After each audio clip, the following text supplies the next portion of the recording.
안녕하세요. 오늘은 2000편을 좀 가져와 볼게요. 예, 2021년 12월 21일이네요. 오늘 기본적으로 채권의 기본 개념, 그 다음에 채권의 기본 개념하고요. 채권의 효용성, 왜 채권에 투자하는 게 괜찮은지에 대해서 얘기를 하고, 그 다음에 실질적 상품 혹은 괜찮은 대안을 한번 소개를 하겠습니다. 소개하는데 이거는 분명히 어떤 정보의 유용함이고요. 투자에 대한 판단은 본인이 직접 하셔야 됩니다. 그래서 기본 개념을 얘기하겠고요. 그 다음에 채권의 효용성 혹은 필요성, 그 다음에 실질적 상품 소개를 하겠습니다. 기본 개념 설명하고 채권 효용성 얘기할 때는 우리가 대부분의 자산들이 다 우리 한국의 부동산, 예금 다 이렇게 돼 있잖아요. 그래서 해외 채권, 달러 표시 채권을 좀 얘기를 하겠고요. 그 다음에 실질적 상품이라면은 우리가 이제 그걸 묶어서 바스켓으로 있는 ETF를 한번 보여드릴 거예요. 그래서 어떻게 고르고 하는 거는 ETF를 특정해서 이제 지난 그동안의 기록이나 MDD나 MDD는 맥시멈 드로다운이라서 얼마나 가격이 많이 위기 때 빠졌는지 또 이자를 얼마나 주는지 이런 것들을 이제 조사하는 방법론은 제가 나중에 구체적으로 이제 올리겠고요. 이렇게 좀 기본적인 부분들을 세 가지로 해서 설명해 놓겠습니다. 자, 그러면은 이하에서 기본 개념을 일단 얘기를 해볼게요. 자, 기본 개념은 채권은 영어로는 bond라고 해요. bond. My name is Bond, James Bond. 그리고 다른 말로는 fixed income이라고 해요. 네. 굉장히 좋은 말이죠. 돈의 속성을 쓰신 김승호 회장님이 항상 얘기했죠. 지속적인 돈, 예측 가능한 돈, 따박따박 들어오는 일정한 현금 흐름은 다른 돈보다 굉장히 강력하다고 그랬습니다. 반대로 얘기하면 채권이라는 것은 어떻게 보면은 굉장히 플럭추에이션이 큰, 변동성이 큰 자영업을 하신다든지 어떤 사업을 하는 사람들에게는 자기가 낸 수익이나 이런 부분의 자산을, 유동자산을 일부를 이걸 꾸려가는 것이 필요한 것이죠.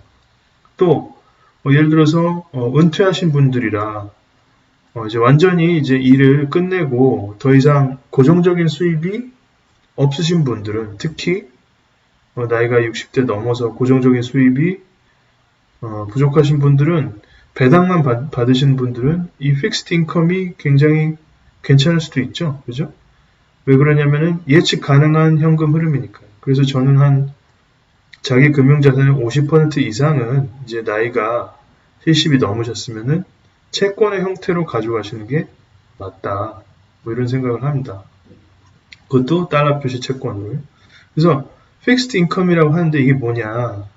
다들 아시겠지만 누군가에게 돈을 빌려주면 우리가 상대방이 담보를 잡기도 하지만 상대방이 만기 때까지 돈을 쓰고 갚는 걸 원하죠. 그죠? 그래서 이게 만기일이고요. 그리고 이걸 우리가 영어로는 maturity. 제가 자꾸 이렇게 영어 표현을 그대로 이제 써드리는 이유는 결국에는 대부분의 경제 뉴스들이나 이런 부분들을 날 것으로 이해를 하려면은 영어 뉴스를 봐야 되기 때문이죠. 그죠? 그리고 우리가 이자는 우리가 두 가지가 있습니다. interest라는 표현도 쓰고요. 다시 쓸게요. interest. 그리고 yield라는 얘기도 씁니다. yield. 그죠? 그리고 원금은 우리가 principal이라고 해요. principal, PAL은 이제 교장 선생님이고요. principal이요. 그래서 우리는 돈을 누군가에게 빌려주면은 만기 때 당연히 갚을 거를 산정을 해서 빌려주는 거고요. 그리고 위험도나 아니면은 만기 기간에 따라서 이자를 보통은 주기적으로 받습니다. 그죠? 그래서 만기가 길수록 이자율이 보통 세고요. 그 다음에 신용도가 낮은 사람일수록 이자를 더 많이 받아야 되고, 그리고 뭐 그런 것이죠. 그죠? 그런 이제 사연이 있습니다. 그래서 내가 갑이 을에게 돈을 빌려주고, 이자도 받고, 그 다음에 원금도 언제 갚기로 한 그 증서가 바로, 그죠? 그 증서가 바로 채권이에요. 근데 이 채권을 이 사람이, 혹은 이 법인이, 둘 다 법인이라고 해도 되고, 사람이라고 해도 되고, 이 채권을,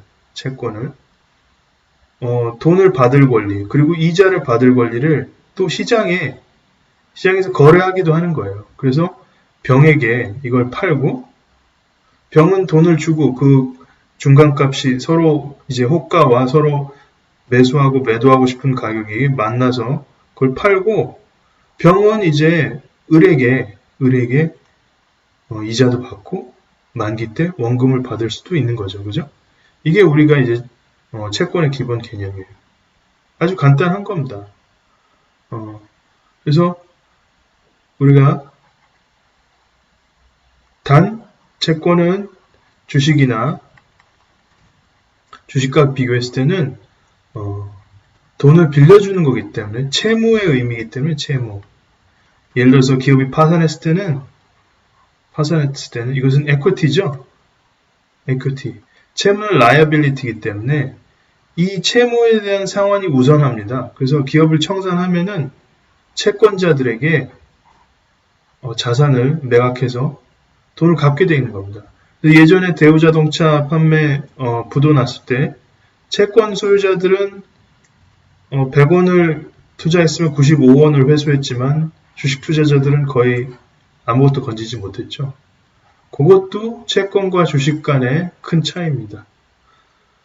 그러면 이제 채권 투자의 효용성, 필요성 이 부분을 좀 더 얘기를 해볼게요. 자, 지워보고 한번 다시 가보겠습니다. 자, 채권 투자의 효용성인데요. 우리가 이제 좀 극단적으로 얘기하면 투자할 곳이 어떻게 보면은 1번 예금, 적금 이런 게 있죠. 은행에다 돈을 맡기는 거는 물론 안전합니다. 5천만 원 이하까지. 예금자 보호도 되고. 그리고 우리 또 투자하는 방법이 보통 주식 투자도 하죠. 근데 주식 투자라는 것은 굉장히 위험한 겁니다. 굉장히 위험한 자산입니다. 이거 예금하는 거는 거의 녹아내리는 거죠. 현금이. 그대로 원금만 보존하지만 돈의 가치가 떨어지기 때문에. 그리고 우리가 부동산. 부동산은 또 바로 굉장히 위험한 자산입니다. 그나마 안전한 규제지역 내에 혹은 수도권 내에 서울의 아파트 그리고 뭐 이런 부분들 공동주택을 우리가 투자할 수 있었는데 이제는 그 숫자를 늘리는 데 있어서 세부담을 엄청나게 늘리고 있죠. 취득 단계, 또 보유 단계, 또 매도할 때 양도 단계에서부터 다 이렇게 부담을 주니까 방법이 뭐가 있습니까? 이제는 부동산이 다 비규제 지역, 그죠? 비규제 지역이고 또 비규제 지역이고 또 비규제 뭘로 하죠? 비규제 상품이죠. 소위 얘기해서 취등록세, 취득세 4.6%의 물건들이죠. 그죠? 취득세도 중과 안 되고 뭐 하는 이런 상품들입니다. 이게 수익형 부동산이죠. 굉장한 공부가 필요합니다. 개별 부동산의 리스크는 개별 주식, 분산 투자 안 했을 때 개별 주식, 그리고 개별 채권의 리스크하고 똑같습니다. 근데 우리가 돈이 넉넉해서 내가 이렇게 잘 봐서 팔도 어디든지 분산해서 토지든 주택이든 이렇게 투자를 하고 또 일본에도 일부 사놓고 대만에도 일부 사놓고 뭐 중국에도 일부 사놓고 이렇게 해가지고 분산 투자를 할 수 있는 게 아니죠. 리츠의 형태가 아니면 그죠? 그러면 이 개별 상품에 대해서는 굉장한 공부가 필요한 겁니다. 공실 리스크도 있는 거고요. 내가 사는 것이 아니기 때문에 역전세 리스크도 있는 거고요. 그리고 관리의 리스크도 있는 겁니다. 그죠? 내가 거기 있는 중개사에게 사실은 의리예요. 그러면은 그 중개사분들에게 굉장히 존중을 하고 혹시라도 공실이 생길 것 같으면은 임차인을 먼저 맞춰줄 수 있게 굉장히 공을 들여야 되는 겁니다. 그게 업무의 사실 일환이죠. 임대업을 하시는 분들. 그죠? 주기적으로 그렇게 참 관리를 해야 됩니다. 그죠? 그래서 우리가 이 부동산도 사실은 이제 굉장히 위험한 자산이라는 걸 인지할 필요 있어요. 주식. 그러면 우리가 흔히 얘기해서 주식은 우리 미국 주식을 얘기를 해보겠습니다. 미국 주식 같은 경우에는 보통 지난 한 100년간 S&P 500가 배당을 포함해서 한 12% 정도의 수익률을 거뒀다고 하죠. 부동산도 뭐 한 8% 거뒀다고 하죠. 그죠? 예적금 1%. 그렇지만은 각각을 보면 요거는 쪼개서 그러니까 분산해서 투자하기가 굉장히 힘들고요. 리츠라는 대안이 있지만 그리고 주식도 개별 주식이 아니고 시장 전체도 어떻게 보면 지난 코로나 위기 때 달러 표시를 했을 때 S&P 500가 35% 폭락했죠. 그죠?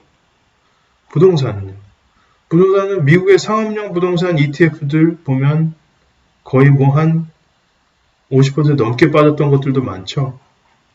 그죠?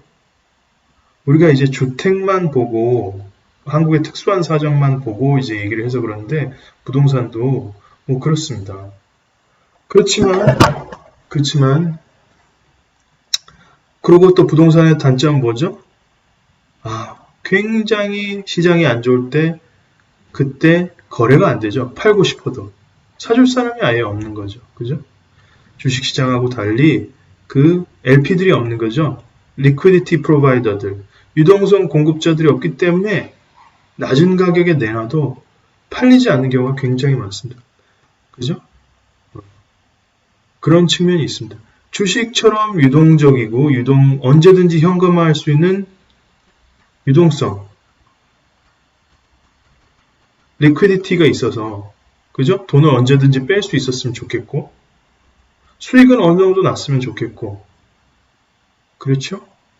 그렇지만 주식처럼 한 번에 35%씩 폭락하는 자산은 싫고 부동산은 굉장히 무겁고 그죠? 유동성이 없는 자산이죠. 물론 한국의 아파트는 덜 그런 편이지만 이런 점을 보완을 해주기 위해서 우리가 생각할 수 있는 게 있어요. 그게 바로 미국의 해외 채권입니다. 자, 그러면 여기서 제가 추천드린 거는 우리가 항상 달러를 어느 정도 보유를 하라고 그러잖아요. 그럼 어떤 형태로 보유를 할 것인가? 좋습니다. 주식으로 보유하는 것도 좋은데요. 일단은 먼저 기본은 채권으로 보유하는 겁니다. 그리고 개별 채권의 위험이 개별 주식의 위험만큼 크다고 했기 때문에 우리는 ETF로 가는 겁니다. 그죠?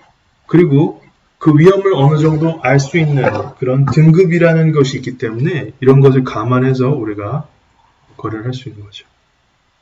그러면은 기본적으로 채권에는 투자 적격 등급이 있고요. 그리고 투자 부적격 등급이 있습니다. 이렇게 나눠서 얘기할게요. 투자 적격이라는 것은 우리가 트리플 A가 제일 좋은 등급이고요. 더블 A, 싱글 A, BBB 여기까지는 우리가 투자 적격 등급이라고 그러고 IG라고 합니다. 이거는 Investment Grade 이때 다시 쓸게요. grade. 그죠? 투자 적격 등급. 그 다음에 그 밑에 있는 BB 밑으로는 쭉 해서는 다 투자 부적격 등급입니다. 그래서 high yield. high yield. 이자를 많이 주니까 high, 그죠? yield. 혹은 우리가 junk bond라고도 해요. junk bond라고 그러죠. 자, 아시겠지만은 junkie 그러면은 약에 취해 있는, 좀 약에 쩔어 있는 그런 안 좋은 이야기도 하고 또 이게 쓰레기란 얘기도 하고 아무튼 junk bond라고 합니다. 자, 여기서 우리가 투자 인사이트를 가져가야 돼요. junk bond는 사실은 우리가 참 투자하기가 까다롭죠? 투자하기 까다롭습니다. 특징이 있다고 하면은 IG는 지금 많이 금리를 줘봤자 한 3% 주거든요. 그렇지만은 지난 코로나 위기 때도 굉장히 많이 빠졌을 때도 한 달러 표시로 했을 때 10에서 15%만 빠졌어요. 가격이. 그걸 달러로 갖고 있었으니까 그때 원화 환율이 원달러 환율이 한 1,200원 됐죠?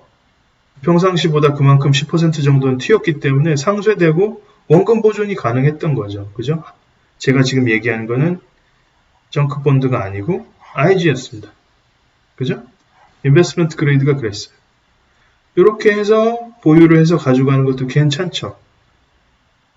자, 그러나 이게 현금 흐름이 너무 작다고 하면 IG가 너무 작다고 그러면 우리가 투자 부적격 등급 하이힐드를 좀 투자해 볼 만도 해요. 하이힐드 투자에 있어서 우리가 좋은 점이 뭐냐, 어떤 부분을 좀 노려봐야 되냐면요. 우리가 흔히 얘기하는 연기금, 국민연금, 노르웨이 국부펀드, 캘리포니아 무슨 소방관 어쩌고저쩌고, 그리고 보험회사들 이런 데는요, 이 하이힐드를 살 수가 없어요. 그런 규정상 투자 적격 등급에만 투자를 하게 돼 있어요. 그래서 이자 좋은 거 그나마 찾으려고 해도 다 BBB예요. 놀랍게도 근데 우리는 BB를 살 수 있잖아요. BB도 있고 B도 있고 트리플 C도 있고 더블 C도 있고 C도 있고 그 아래로도 쭉 많은데요. 우리는 이 BB를 살 수 있는 거예요. BB는 여기서 컷 떨어진 애들이 거고 아니면 아직 넷플릭스 같은 회사는 여기서 올라갈 수 있는 기회가 있는 거죠. 그죠? 그래서 BB는 우리 같은 사람이 소위 얘기해서 피를 안 주고 프리미엄을 안 주고 살 수 있는 좋은 시장이에요. 왜냐하면 기관 투자자들이 이런 기금에서 살 수 없는 등급이기 때문에. 그렇다고 아주 위험한 것도 아니죠. 그래서 이런 게 평상시에 4.5% 지금처럼 아주 금리가 낮을 때는 4.5% 주기도 하지만 7% 주기도 해요. 그죠? 그래서 이런 등급의 채권을 우리가 fallen angels라고 해요. fallen angels. 천사가 하늘에서 헛디져서 떨어진 거죠. 그래서 우리 개인들은 어떻게 보면은 굉장한 장점을 갖고 있는 겁니다. 기관에 비해서. fallen angels를 살 수 있는 거죠. 그래서 간단하게 얘기하면 꼭 이거 추천은 아니고요. FAN하고 ANG라고 그런 ETF들이 있어요. 개별적인 주식만큼이나 개별 채권 위험하기 때문에 이렇게 묶음으로 되어 있는 ETF를 사시면 꾸준한 약 1년 5%의 이자를 받으시면서 그리고 이런 큰 위기 때 한 15%에서 20%의 달러 표시로는 가격이 하락하지만 달러기 때문에 한 10%는 상쇄가 되면서 실제로 원금 손실은 그 최저점에 위기 때 내가 돈이 꼭 필요해서 팔아도 마이너스 5%밖에 안 나고 팔 수가 있는 거예요. 부동산처럼 돈이 마르지가 않고 그럴 수 있는 겁니다. 그래서 채권 투자의 유용함을 말씀드렸습니다. 이상입니다.